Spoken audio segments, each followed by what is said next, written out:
दोस्तों तुसी देख रहे हो सोना पंजाब टीवी ते मैं तुहाडा मेज़बान मोहम्मद साजिद। दोस्तों सबसे पहले अपने चैनल नूं सबसक्राइब कर लो तो नाल ही बैल आइकन नूं प्रेस कर लो ताकि साड़ी हर नवी आने वाली वीडियो तुहाडे तक आसानी पहुँच सके। अज सारे वीरां वास्ते दोस्तों एक तीसरे सूए की बूरी ते कैली मझ की वीडियो लैके आए हैं तो जो कि तुहानूं बेहद पसंद आएगी। दोस्तों माशाल्लाह बड़ी सोहनी ते खूबसूरत है वाली मझ है। सूआ किनवा सू रही है ये मालो को पुछ लैने आ। तो पहले तुहानूं अच्छी तरह जानवर दिखा दिए। चूरकुंडे सिंह रखदी दोस्तों, एक अख च माड़ा टीर है ते अदली अख चिट्टी सफेद है, मुछ बग्गी मत्था सफेद चूरकुंडे सिंह। अगों दोस्तों भूरी है पिछों कैली है, भूरी कैली भी इनू कह सकने आ ते पंज कल्याणी भी कह सकने आ क्योंकि दोस्तों इहदे अगले खुर भी सफेद ने मगरले खुर भी सफेद ने। तो खूबसूरत माशाल्लाह ए वाली मझ बड़ी दोस्तों है देख लो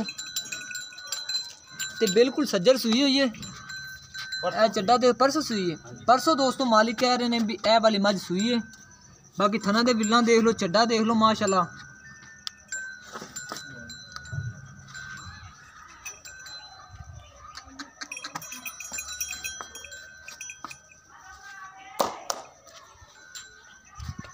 ए दोस्तों देख लो थना नूं विल्ला बड़ी सोहने थन लगे हुए ने मुठ भर दे। ए देख लो ते ए सज्जर सूई हुई है, हल तक सोच सूझ भी नहीं लाई है।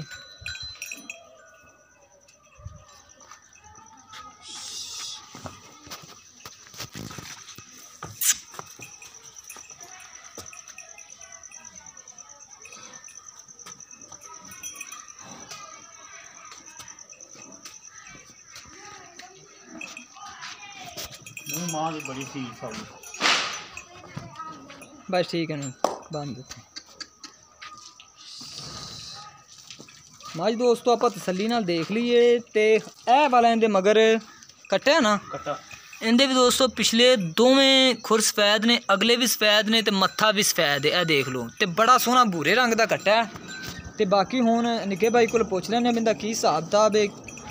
निक्का भाई अगे आ जाओ जी। अस्सलाम वालेकुम जनाब की हाल शुक्र ही चाहिए।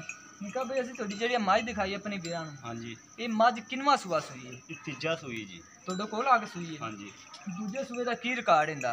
पिछले मालक ते आंदे 13-14 किलो दुध कर 13-14 किलो कर दी। तुहाडे कोल किन्ने दिनां सूई है? ये 3 दिनां दी सूई जी 3 दिनां दी। हाँ जी हाज़र टाइम दे थल्ले बोला किन्ना एक टाइम दा बच्चे नूं छड्ड के? 4 किलो पक्का हाँ जी ते मजीद बढ़ेगी? बधे जी ठीक हो गया। तो 13-14 लीटर दोस्तों मालिक कह रहे हैं भी पिछले सूए दुध देंदी रही है। तो हुण इहदे थल्ले 4 किलो एक टाइम का बोला है कि जो कि मालिक चवान दे 3 दिनों की सूई दसते हैं। मगर कट्टा है तो इनकी तो प्यार मुहब्बत वाली निकाह बाजी कीमत दस दो, ज़्यादा कीमत नहीं करनी, प्यार मुहब्बत वाली कीमत दस दो। 2,60,000 2,60,000 रुपया। हाँ जी। इनके को मजीद प्यार मुहब्बत करोगे? थोड़ा घना हो गया ज़्यादा नहीं ज़्यादा नहीं कर लोगे?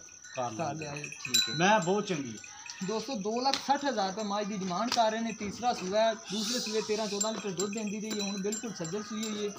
तो 2,60,000 चु कहते हैं प्यार मुहब्बत भी कर लागे। अगर ये वाली मझ किसी मेरे वीर भाई को पसंद आती है तो साढ़े नाल रबता करे। साडा रबता नंबर है 0304 9613 234 साडा रबता नंबर है दोस्तों। तो मजीद साडी अगली वीडियो देखने वास्ते अपने चैनल को सबसक्राइब कर लो। तो मिलने एक नवी वीडियो के नाल। अल्लाह हाफिज़।